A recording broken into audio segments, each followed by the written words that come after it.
It's really actually an honor and pleasure to be with all of you here today in this room. I love this industry and I love television and I love the hardcore technology that makes it work, and I'm absolutely enthusiast of that. So my name is James Neufeld. I'm the founder of SAM, which is a startup that turns social networks into newsrooms. So essentially there's two kinds of stories. There are the stories that we make ourselves, and there's the stories that create themselves. For the stories we make, we invite our audiences to participate and engage and interact with the content. We use technologies and we leverage platforms that are already in existence to aid this process. For stories that create themselves, we as media organizations are actually invited to participate in those stories. We're invited to interact with those that are there, those that are telling it, witnessing it, or experiencing it. The stories that created themselves are just exploding, and they're growing exponentially. And we have some very interesting trends that we're noticing. But what's behind it all is a new reflex, and I think that's what's really behind the next sort of trend in social media. It's not necessarily about volume. We see that it's about quality. So, you know, we look at these things, there's now 5 million tweets a day, and so on. Facebook is growing, everybody's showing growth. But I think what's perhaps one of the most interesting trends behind all of this is we're maturing in our social media usage. We're not just posting what we had for lunch, what our dog is wearing. Of course, that's still happening, but we're actually reporting legitimate news, and this is the new reflex. We've never had this before. This has never existed. This new reflex is to capture and document absolutely everything that happens around us. It doesn't matter if it's a car crash in our neighborhood, or whether it's a national disaster like Hurricane Sandy, or much larger scale events like a revolution or long ongoing things. We're all reporting it and capturing it. So us in the media business, how do we capture, how do we tap into this sort of story? How do we participate in these stories we don't create? You probably recognize the tools up on here. We use Twitter, TweetDeck, Hootsuite, whatever your tool of choice is.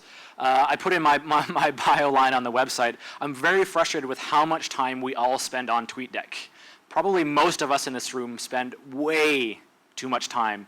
I know most, not even just news organizations, but even content creators, producers, everybody in the media lifecycle probably has TweetDeck, Hootsuite, or even just Twitter itself on a tab or in the background. And I'm seeing more and more organizations that actually have full-time TweetDeck staring people. That is your job, to look at TweetDeck to capture the story. But I digress. There's actually no other option. You have to. If you're not staring at this constant feed of information, you miss it. What happens when that tweet goes by and it's gone? There's actually no way to go back and find it. It's a missed opportunity unless one of your friends retweets it or sends it to you, at which point it's probably a trending topic and there's different mechanisms to surface that kind of content. So, as Paul mentioned, to me, I think there's another side to this industry that we haven't put too much focus on yet. There's some amazing companies doing some really smart things with big data and making sense of trends and all sorts of statistics and stats and ratings and so on and voting. Very cool. The other side of it is small data. How do we actually find the content from the person that was on site? How do we actually get to it before it becomes a trending topic? We don't really have the mechanisms and tools, and we haven't invested too much time and energy to actually aid that process. But we know the content is there. So for me, I want to focus on small data that has big value for you as a news organization. It may not be the thousands of tweets about your program, but it actually might be the one photo or the one tweet that has more impact than the thousands or tens of thousands or hundreds of thousands that has more impact for us as media organizations. So what do we have to do to make sense of small data? Finding it is a huge challenge. We're all staring at the screens and we're humanly watching this. We don't even have really a search tool for social media. It's a stream. We put in a hashtag, we put in a keyword, and we're not systematically searching it, we're just watching it. Second of all, once we do find it, how do we verify it? How do we know that there's not 3 feet of water on the New York Stock Exchange? Thousands of people are retweeting this. Social volume has nothing to do with accuracy. Who's retweeting it? How does this have any verification behind it? And third, how do we manage it? How do we get this content to the guys to get it on air? How do we send it to the guys in my editorial team or the girls in my editorial team?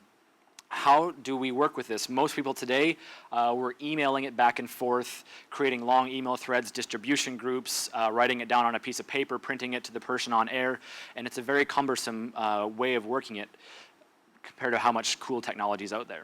Okay, let's focus it into how do we make TV better. In 2011, on July 22nd, I was working with my colleagues, and about 700 meters away, a bomb detonated in downtown Oslo. As you can imagine, the following hours and days were pretty chaotic and pretty full of panic. But what we all had in common is we were all watching TV. We were all glued to any news organization or any media organization that was willing to report content. So the success story that I want to focus on here is CNN. CNN had a very successful small data play. In early hours of news reporting or covering a story or getting on top of it, it's usually filled with a lot of inaccuracies, and this was certainly the case here. There was a lot of false accusations as to who did it, what was happening, the number counts, and so on. Instead of focusing on this just to get ratings, CNN actually found some content that was quite unique. They were photos taken from a nearby hotel. These photos were taken from an American pilot that had a great bird's eye view of what was happening on the site. So again, instead of focusing on all the things they didn't know, they cut directly to the source that was on site. This didn't make sense for the local NRK or other news stations in Norway or UK that were covering the story. This made sense to me as a North American living abroad to hear what was actually happening from a familiar voice, and it made content that much better. So to sum it up, it's not all about big data. I think there's tremendous value in small data if we can find the right people that are at the right place at the right time. It's happening all the time. There is that new reflex, and I feel that it's something that we're missing or overlooking in the industry and focusing on big trending data versus the small data that has big value.